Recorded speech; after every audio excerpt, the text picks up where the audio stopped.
we've come to the end of the grand final, and it was a very exciting and entertaining match that went almost the entire distance. The game ended in the 65th over, so we got 132 of the 136 overs that makes up the scheduled game. So it was a successful, exciting, entertaining, amusing game, and what a terrific way to end the season. Diamond Creek ending up winning the game by some 30 runs, which is testimony to how far they were ahead of the game. The fact that they were able, when they were batting, to produce a score which went some way ahead of what could have been reasonably expected at Coventry Oval, to actually produce a 190 score actually goes well beyond what could have been reasonably produced and predicted and expected. So the fact that they were able to produce something like that is testimony to very strong batting, very determined and committed batting, which put them so far ahead of the game that when play started today, they were quite a way ahead of the situation. So that by the time it actually came to the point of North Eltham Wanderers chasing down the target, North Eltham actually did a really good job scoring a 160 score, going at 2.5 runs and over, which is very respectable, very admirable, very strong and interesting, and very filled with lots of aggression and hard work and determination. And in fact, there were some very nice long partnerships throughout the course of the day, which goes to show that North Eltham gave this as good a shot as they could, and yet they ended up falling 30 runs short, which is quite large when you think about it. 30 runs certainly suggests that it's was quite a easy beating, but that would be misleading, because throughout the entire innings, North Eltham were able to produce very good performances with the bat, and it's only really the fact that Diamond Creek had set such a large total that's what allowed them to actually win this game. If Diamond Creek had have failed in their final couple of partnerships yesterday to actually get to a 190 score, and they only got to a 160, 170 score, then we might have just had a game that went right down to the wire, or North Eltham might have come up the victors. Not forgetting that, of course, there were still 4 overs to go in the innings before compulsory closure for North Eltham. And that suggests that if North Eltham had have not gotten bowled out and had have batted out the rest of the overs, they could have scored an extra 20 runs, which meant that they would have scored a 180 score, which would have meant a very small victory for Diamond Creek, only about 10 runs. So what all this means is that North Eltham Wanderers gave this such a good red hot go and fell only short, not really through any weaknesses or foibles or errors or inadequacies on their behalf, but because the circumstances of the game were so such out of their favour that they couldn't turn around the situation to win.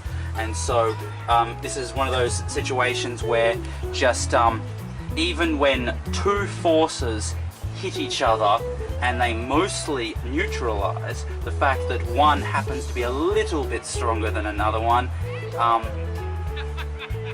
is the difference between an evenly matched team and a slight advantage to one team.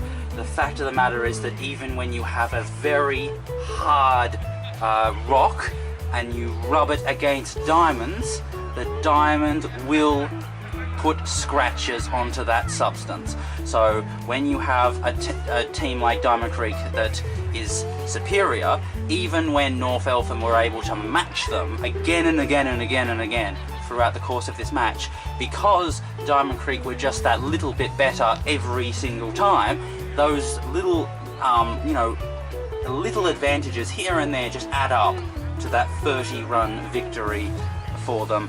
And so it's actually quite to North Eltham's credit that they were able to do everything so well and they were able to take this game so deep. But the fact of the matter is that Diamond Creek were definitely the best team of the competition. They definitely played the best in this grand final. They were definitely the outstanding team of the entire F2 division, and it makes sense that they would win this premiership. Okay. So now let's have a look at what we just saw today. So we saw North Eltham Wanderers batting and chasing down a total. Diamond Creek 2 made 109. Diamond Creek 1 made 196, and so it was 197 runs to win of 68 overs, which is just a little bit short of 3 runs per over, which was a momentous task. It's a very large total. Coventry Oval is a very difficult ground to score big scores on, and so it seemed as though through just excellent batting to score something so large that Diamond Creek had all the advantages and they were the favourites coming into this second day where they would have to defend it. And so what would North Eltham Wanderers do? Well, they started off really well. They saw off the new ball without losing any wickets, and at first they were only going at about 1 run and over, but then come a little bit later in the innings, they were suddenly going at 2 runs and over, and they were going at 2 runs and over earlier than Diamond Creek had done so in their innings yesterday.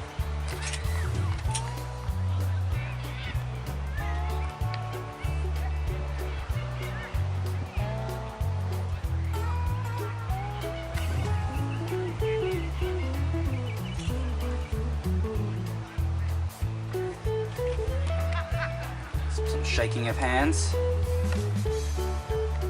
Okay, so after 10 let's start with after 5 overs the score was 8, so North Eltham were going at 1.5 runs per over, and then after 10 overs they were none for 21, so going at 2 runs per over, and then after 13 overs they were 25, so just about going at 2 runs per over, and they've seen off the new ball. So what a fantastic foundation for North Eltham Wanderers to be in. Then they lost the first wicket. The first wicket fell in the 14th over. It was 1 for 25, but after that wicket fell, then a second wicket partnership developed, which was just as profitable and confident and exciting as the first one, if not more so. So the score continued to advance very healthily for a very long time, and that went right through past the drinks break and right up towards the actual the lunch break, the lunch break. But let's see. Oh wait, so let me just correct that. So the first wicket fell in the 14th over, 1 for 25. Then there was a small partnership, but then a second wicket fell at 35. So it was 2 for 35 after 19 overs. So that's when things, will seem a bit uncertain for North Eltham, because they'd lost a second wicket shortly after their first one, and they were still only in the 30s. They hadn't advanced any further than that.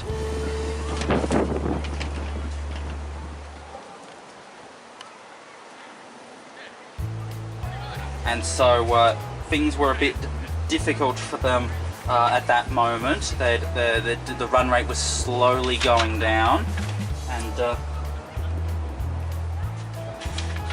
they had to deal with making a new partnership.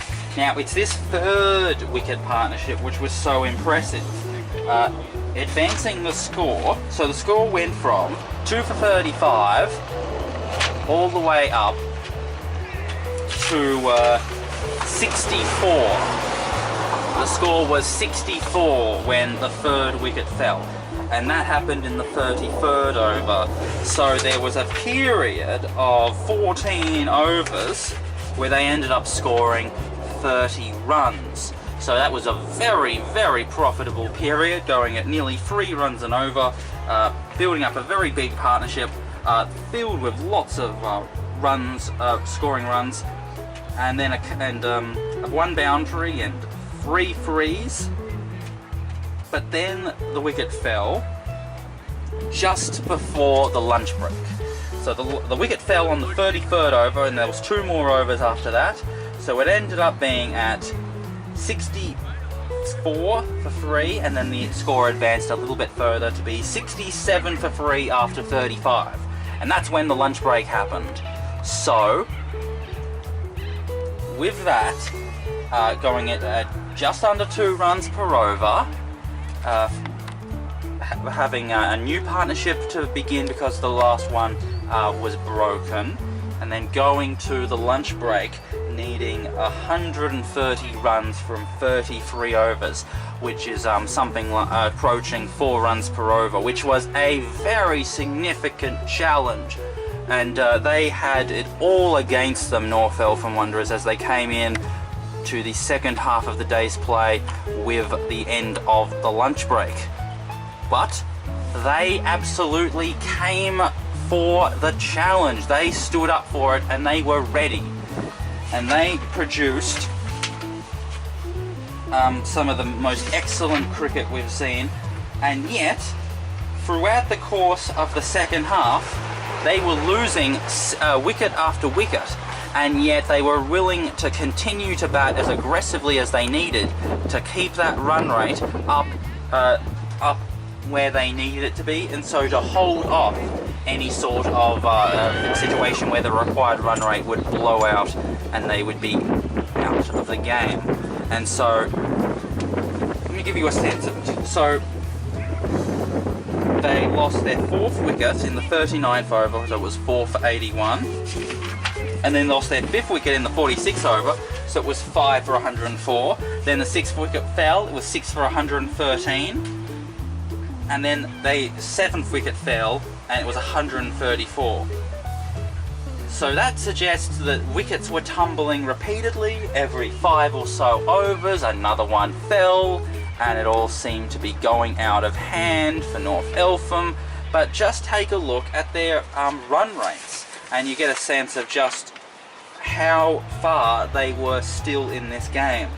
So, let's go back.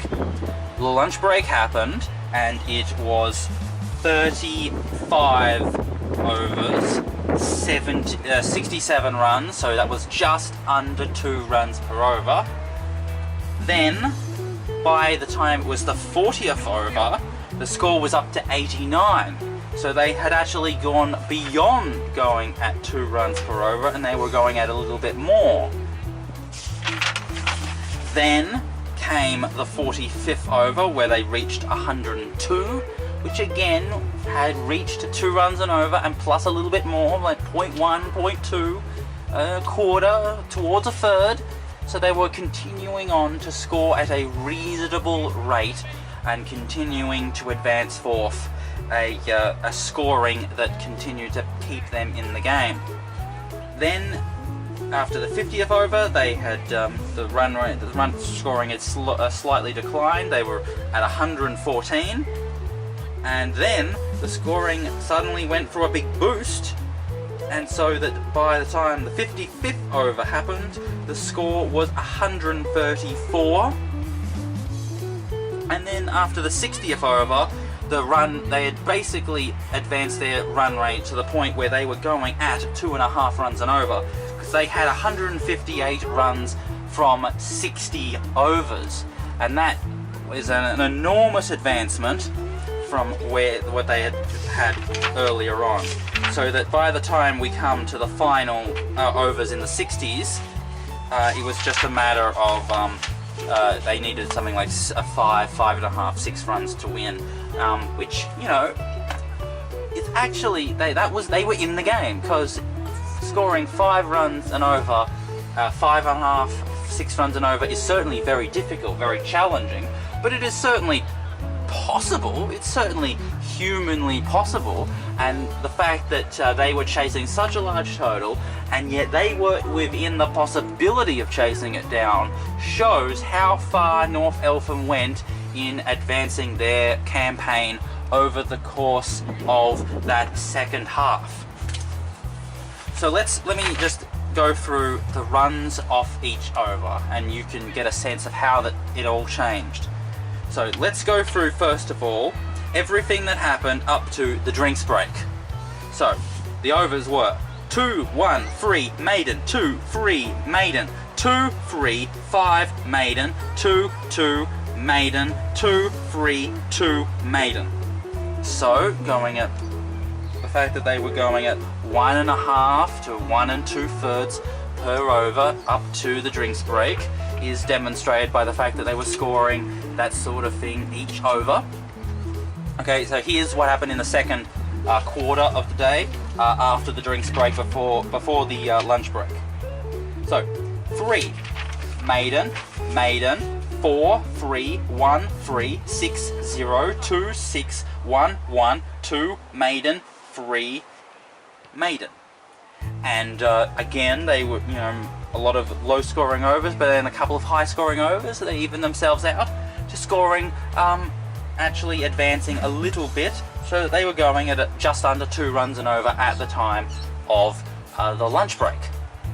And then here is the change after the lunch break, and this is where the advanced scoring comes in. So here we go.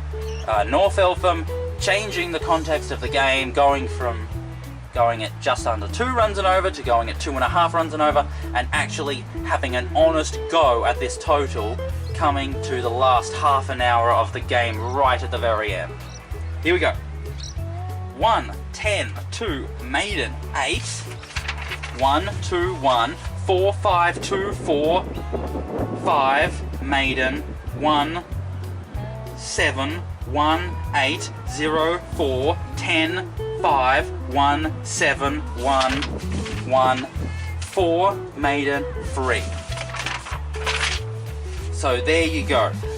Lots of much higher overs, lots of 4s and 5s, and then a few ones where they were actually scoring more than that. They were actually scoring 7, 8, double figures, actually scoring 10 runs or more and over, and that was what helped North Eltham Wanderers actually continue on in such a rich scoring streak throughout the course of that second half. Alright, well, that just about sums up everything that we saw today. Haven't really spoken much about the Diamond Creek bowling, so I should do that before we wrap things up. And the things to say about that is that Diamond Creek, with the ball and in the field, had to do a lot of hard work to get the job done.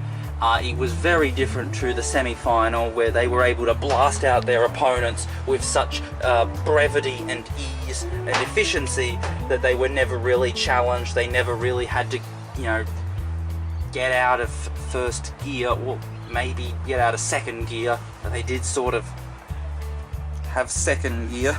But other than that, it was really just a very controlled and easy performance last week. This time they actually had to do a lot of hard work.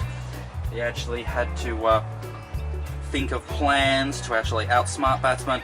There was a long period where some batsmen were just too powerful, and they were too ill-equipped to actually figure out a way to actually get them out.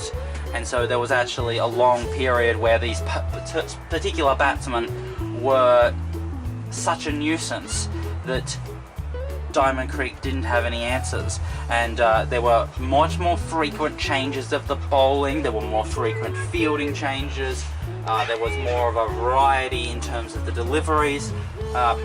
It was much more of a complicated arrangement to actually try and figure out how to take wickets, because normally if you have a batsman on the ropes, all you would have to do is just set him up for something where you bowl certain deliveries in a particular area, expecting him to do something, and then you throw in the surprise ball, which he's not prepared for, and he makes a mistake and he goes out. So that's the most obvious way of setting up a batsman, and it's certainly something that Diamond Creek are perfectly capable of. Also, obviously the number one easiest thing to do is just to defeat the batsman through speed and swing and spin, where the batsman is incapable of defending it just because of its sheer magnificence. But outside of that, the best thing to do is to outsmart the batsman by making him think one thing and actually doing another. So that sort of tactic could not be employed today, because the fact of the matter was that North Eltham Wanderers had such a good batting performance in tow, and actually were batting so well and actually were putting up such a good fight that they were incapable of actually being outsmarted in that way.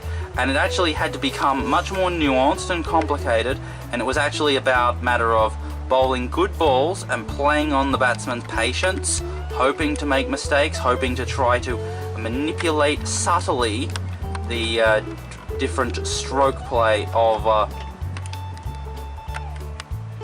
the batsman, in the hope that little mistakes could happen.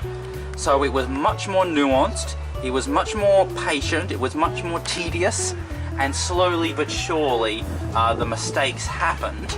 And then when the mistakes did happen, the fielders were there to take the catches that actually removed the batsman and brought forth the Diamond Creek bowling advancement over the course of their bowling campaign. And so immense credit is deserved for the Diamond Creek captain, because of his ability to marshal everyone together, for his ability to think through everything, for his ability to try and come up with much more subtle, much more conservative styles of play, where you're just trying to play on the batsman's weaknesses, play on the batsman's patience, try and hold things together, try and constantly change the bowling around, change the fielding around, to try to make something happen where things aren't exactly going your way. That requires an enormous amount of mental energy and mental toughness and mental flexibility, which the Diamond Creek captain came forth with the goods. And so he deserves an enormous amount of credit for what he's been able to produce today. Obviously his bowlers were the ones who actually delivered the bowl deliveries, but in terms of actually substantively leading a campaign of defensive fielding, where you're trying to actually outsmart batsmen, you're trying to defend against their strokes, they often have the better advantage of you, which means you have to be able to hold your nerve and hold things together despite everything. that was a tremendous performance by the captain of Diamond Creek for doing that. His leadership was much sought and much taken advantage of, and ought to be much celebrated for what he was able to do today. And then obviously the other credit obviously belongs to the fielders of Diamond Creek to actually take those catches. There were at least 3 very important catches which they needed to take. I think actually 4 very difficult, very important catches which needed to be taken, and they all were snappled up. I don't think there were any horrendous drop catches. I think there might have been a drop catch where the ball was just flying too fast and couldn't possibly get your hands down fast enough. But in terms of actually getting into position, watching the ball, and getting your hands up and actually taking the catch, and then making sure you don't spill it as you come to ground, everything went correctly for Diamond Creek. Their fielding was magnificent. Their fielding, they were determined, they were concentrated the whole game, and they came up with the rewards by actually getting all of the dismissals that they needed. So there you have it. Diamond Creek ending up the victors of this game through their performances, and it demonstrates a lot of what they are capable of. It's because what we saw last week was not nearly as interesting a game as what we've seen today and over this weekend. Last week we saw Diamond Creek rattle over Mill Park for a very, very small score, and then they chased it down, and that meant that they were able to win the game, win a 2-day game semi-final, which is actually scheduled for 3 days. There's a Labor Day on the Monday, which is the reserve day, but they actually were in a situation where they could actually win the game within the 1 day, and that went so quickly that you barely even realised that the game was already over and that it was time to go home. That was how fast everything happened. That's how awesome Diamond Creek were during the semi-final, where through just awesome performances and ruthless aggression, they were able to rattle over Mill Park and wipe them out within quick haste. And this time, so when you watch the semi-final footage and you think, well, how much metal and how much flexibility, how much adaptability, how much determination does this team actually have? When they are able to win a game through excellence in such a quick time, maybe they're only used to, and of course they're top of the table, so only dropping 1 game, winning the rest, and so it suggests that they might suffer from a bit of too many wins coming too easily, and so they aren't used to having to work for their results. They're just, everything is just going their way because they're such a superior team, and they just expect things to happen, fall in their lap, and everything is great. That's what you might have expected after watching the semi-final and knowing that Diamond Creek had only dropped 1 game and they were by a long distance the premiership favourites.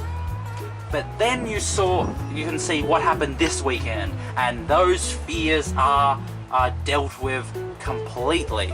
What Diamond Creek were able to do this game is work incredibly hard for their wins.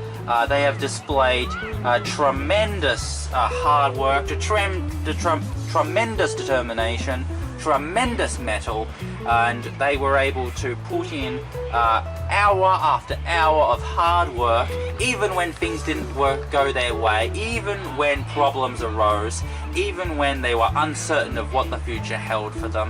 They kept working, and they deserve all the credit for everything that they were able to accomplish today, because it all came thanks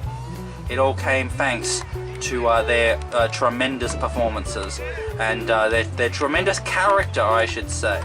So their character, their willingness to work hard, their willingness to not give up, their willingness to just keep at it again and again and again throughout the course of an entire match, and just be willing to, whenever you fall behind in the game, to just take stock, take a deep breath, and then counterattack in the way you deem appropriate. That sort of incredible professionalism is a testimony to what this team is capable of. And now, as we heard from the Diamond Creek captain in the post-game presentation for the premiership, he expects that there won't be any more of this team, that the youngsters will be promoted into the Diamond Creek seconds, and so him and other senior players will be retained in the thirds, and so he expects to see a brand new team come forth next season in the 2018-19 season. We'll just have to keep an eye on things to see if his prophecy comes true, and if this team that has won this premiership will disappear into the history because they'll be separated over the course of the next season, and then everything will just unfold from there. Well, we'll just have to see. But that just about wraps up everything I have to say about what has happened both today and in this game. It's been quite a lot to say. It's been a long game, it's been a long campaign in this finals series, and Diamond Creek have come up with the premiership, and I have really run out of things to say analytically, so it's time to take a break now, and when we come back we have the rest of the wrap-up, and then it's time to say goodbye. So let's take a break now, and when we come back we've got the rest of the post-game wrap-up. This is Channel 8, the local sports network.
Rotting driftwood on the foreign shores, spilling out into the ocean floor, and the memories all you've left without a trace. Paralyzed with the thoughts receding, current sweeps you with the silent bleeding through the heart into the darkest place.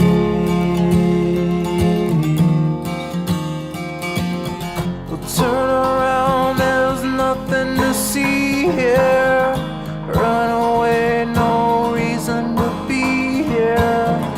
It's the ghost who never goes away.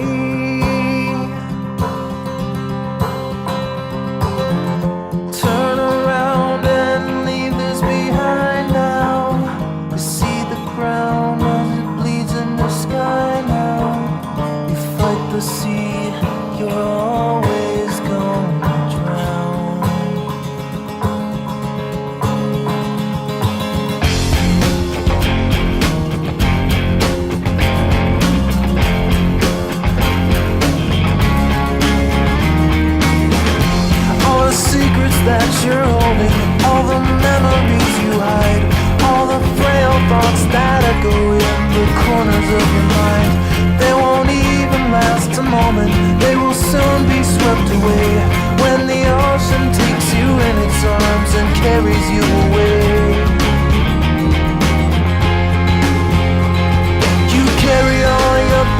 on the cross around your neck.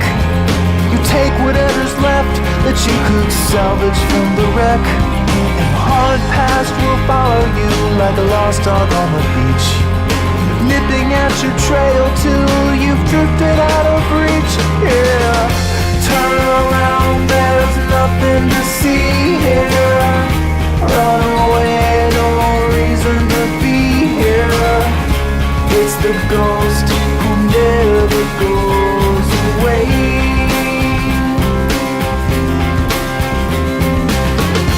Turn around and leave this behind now. See the ground as it leads to the sky now. You fight the sea, you're always gonna drown. In the broken line horizon, in the castles made of sand, you tried to hold it in your hands, you tried to understand it.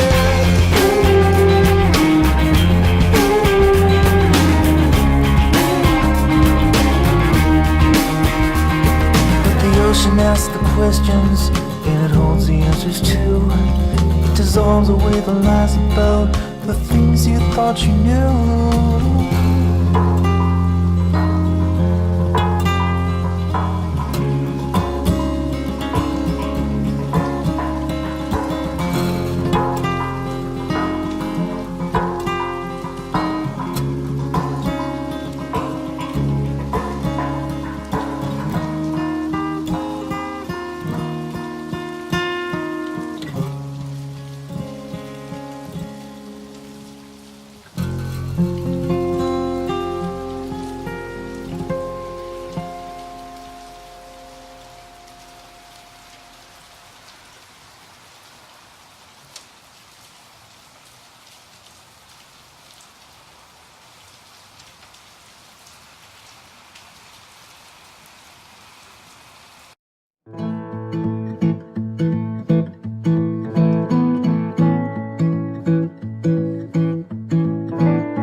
Tracks and the video store where you worked.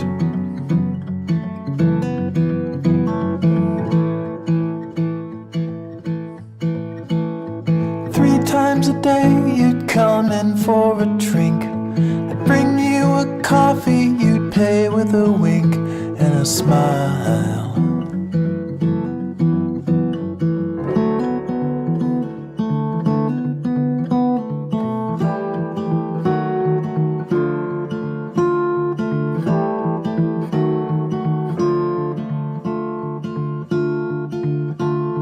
One day I saw you and pulled up a stool. I said, Kathy, I've known you since first grade in school on the bus.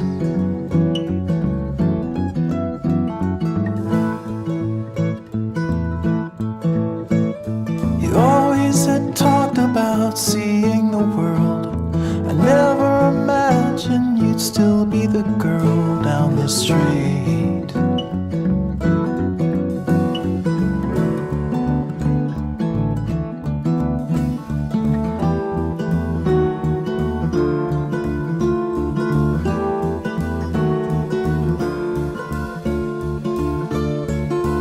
I asked, why are you still here? You just looked confused. You told me you can't get from here to Peru in a car.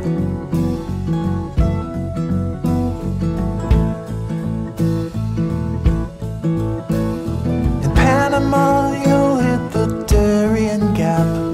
There's suddenly nothing but white on the map, and you're done. You're done.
It's been so long since I wandered away, but I still think about what you told me that day at the bar.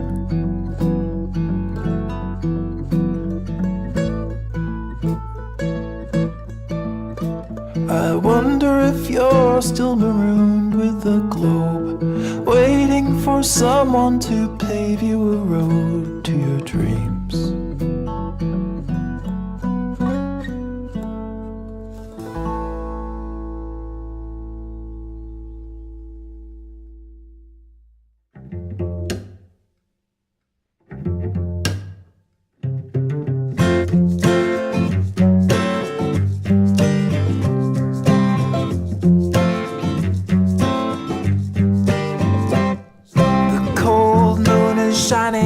The stars are aligning and I'm here knocking at your door. It's 2 in the morning and we both should be snoring, but you're far too lovely to ignore. So let's go out and raise some hell. Do what you want, I'll never tell. And yeah, I know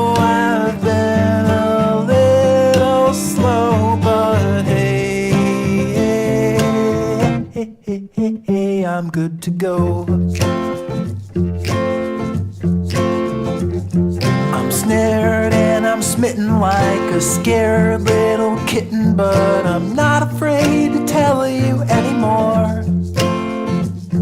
I gave up denying and I've stopped always trying to avoid the things that freaked me out before. I was afraid of fear itself. It took so long to leave this shell. And yeah, I know I've been a little slow, but hey, I'm good to go.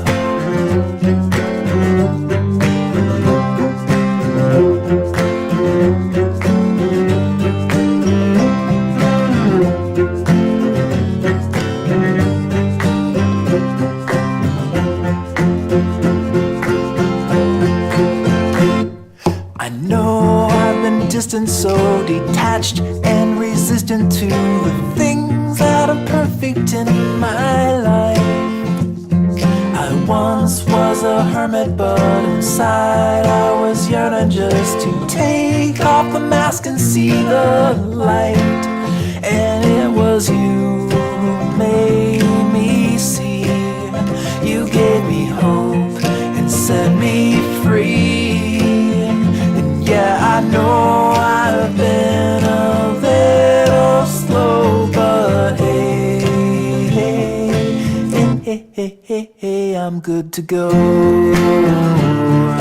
Hey.